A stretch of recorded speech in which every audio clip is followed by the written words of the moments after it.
Hi, thank you for joining me. Oh, I know it's been quite a while since we actually last spoke to each other. yeah, Um, probably like October, September last year, I think. yeah, definitely over 6 months since you finished sessions. And so what I'd like to do today is just ask you a little bit about how your experience was with hypnotherapy. Do you want to first say your name and maybe what your struggles were, just briefly, of why you started thinking, well, maybe I need some support? Yeah, sure. So I'm Hannah, and I think we first got in contact like May 2 years ago. Mm, And I've always struggled with my skin, I would say. But at a certain point in my life, it got a lot worse. And to the point where it was like severely affecting my life. And then I also decided to move from the UK to Sweden in 2022. yeah. Yeah, so it was, I think the next summer or the summer after that, I got in contact with you because I was just really struggling. My skin was at the point where for the first time I'd had to go on sick leave because of my skin and not being able to manage. And Yeah. it was affected by the job that I was doing at the time. So I felt really lost with like who I was and what I was doing. And Mm. yeah, living in a different country to my friends and family sort of support network. So Yeah, a lot of identity kind of questions there, linked to your yeah, skin, but also a new country and also work. Yeah, absolutely. Okay, so can you imagine what like a typical day looked like before you started hypnotherapy? Obviously, you mentioned being off work and struggling. What sort of did a normal day look like for you before hypnotherapy?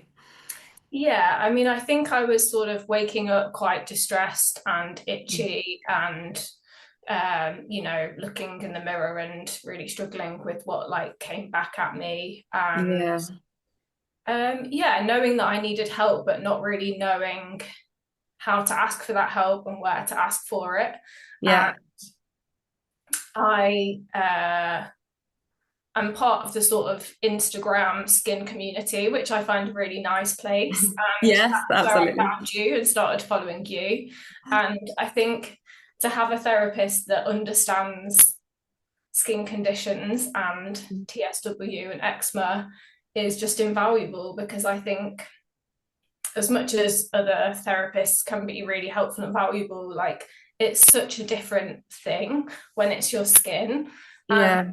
I think I have friends and family that, understand and know what I go through, but it's not the same as someone else that's been through that same situation. And, even Yeah. understanding like physically how it feels to be that uncomfortable in your own skin. Definitely. I think I hear that from a lot of clients that, their friends and family are as supportive as they possibly can be, but without experiencing it yourself, there's always going to be a limit to their understanding. Yeah. Okay, great. So obviously before that, really struggling, particularly in the morning, the itchiness, the identity. I think a lot of people can probably relate to that feeling of looking in the mirror and being like, who is that? I don't even recognize myself. And do you remember? I know you're casting your mind back quite a while now, but do you remember what the first few sessions were like for you? Whether there was any kind of feelings of, oh, this is what it's like to get started? Yeah, I was trying to think about this morning, and I honestly don't really remember. I think because I was really ill at the time, Yeah, in a yeah, way, of I've course. like not blanked it out, but I guess you try and move on to like uh yeah, help your brain recover a little bit. But I Yeah, absolutely. it was, I've had a couple of therapists before, but to have someone, as I say, that understands what it feels like to struggle with your skin and feel uncomfortable, it felt like you had a really good understanding of like Mm, how I was feeling and what I would need. And I think I felt like, yes, like this is the right person to be talking to and getting nice. help from. And yeah, I don't think I knew much about hypnotherapy. I think I'd listened to some of the tracks that you'd sent me before or that I'd found online. Yeah, there's like a free download on my website, and I'm sure that there's lots of tracks on YouTube and stuff. Yeah, so I think that wasn't something that I knew much about before we started. but I definitely found it really like therapeutic listening to the tracks. I would listen to them before I went to sleep. And then when we would do them in the sessions, it would be really relaxing. And that was something that I was really struggling to feel at that time. So Yeah. even just having that like half an hour or 20 minutes of, you know, sitting still and feeling Yes. relaxed and like safe was Mm. a really nice experience. That I think safe is a really important word there when it comes to our skin. And as you said, just being still and comfortable. Like when it feels like you've got, fire ants crawling all over your body, the Yeah. idea of just lying comfortably for 20 minutes is so alien. That's awesome. I mean, I was going to ask you what you found surprising or if there was anything that surprised you around hypnotherapy, but maybe you've already answered that, whether the trance itself was something that surprised you. I don't know. Yeah, for sure. I think yeah, I wouldn't say I'm like skeptical, but like, I think until you've been through things yourself, you don't really know what they're going to be like. And like, I'm Yeah. happy to try most things. But yeah, there were definitely, when I think back on our sessions, I think how I felt at the end was always very different to how I felt before.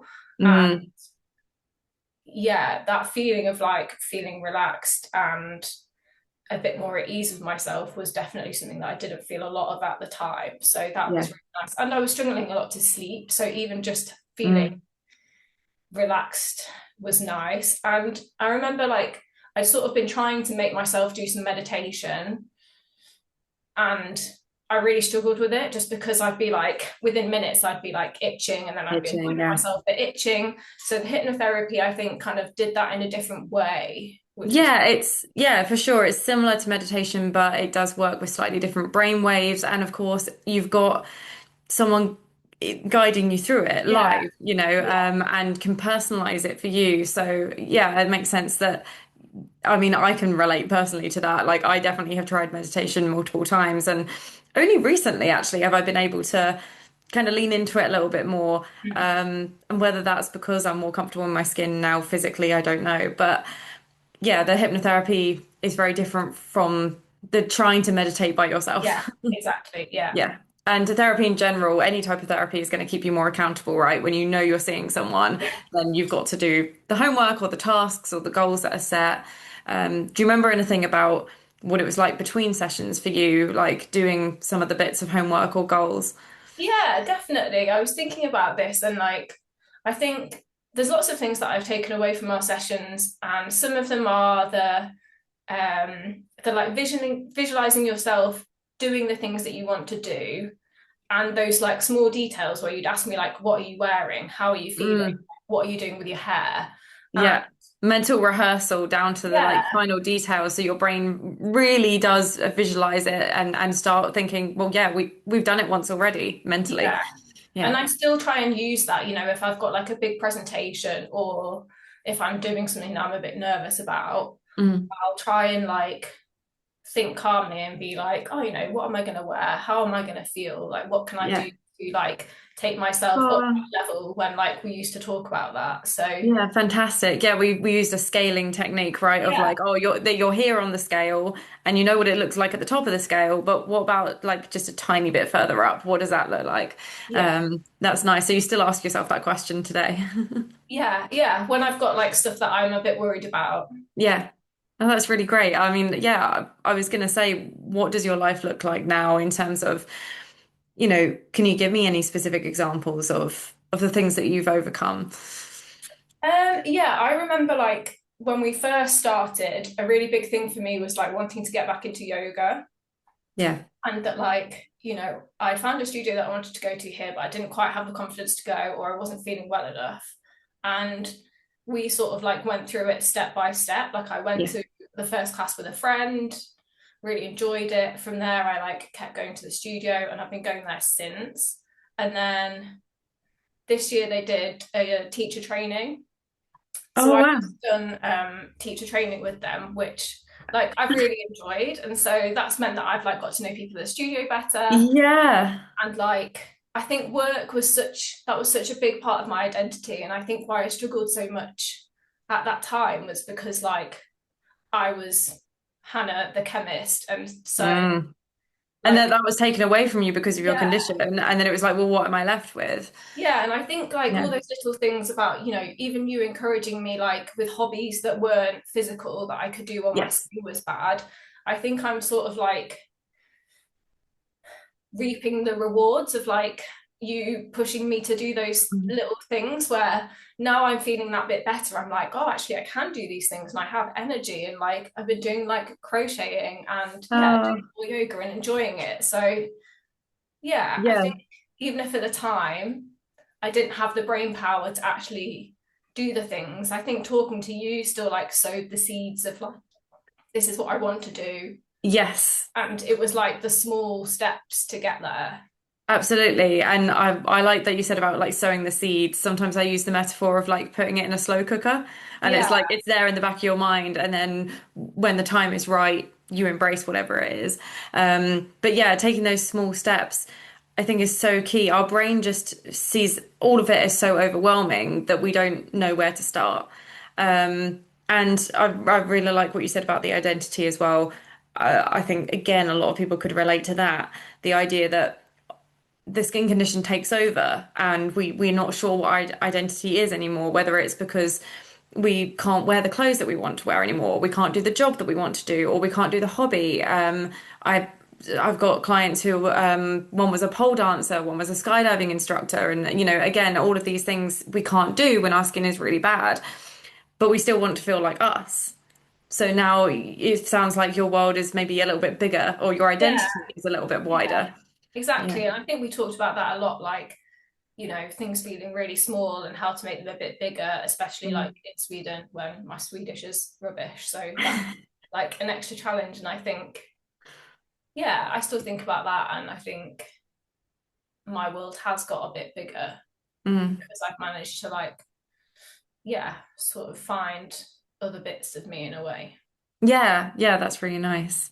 And so, what would you say to someone who was maybe watching this and is where you used to be, and at the moment is exactly where you started and really struggling with maybe their skin or maybe that sense of identity or something similar? Yeah, I think it's like giving yourself a bit of grace because Mm. this like the situation with bad skin or bad mental health is really really difficult, and like you feel like everything's such a panic and such a disaster that to give yourself a bit of grace and yeah, to try and reach out for help in whatever way you can. Mm. And I think at the time I struggled to know who to ask for help, but I knew that you would be like having gone through something similar and the similarities with skin. I thought that you would be a good place to start, and I think you were. Yeah.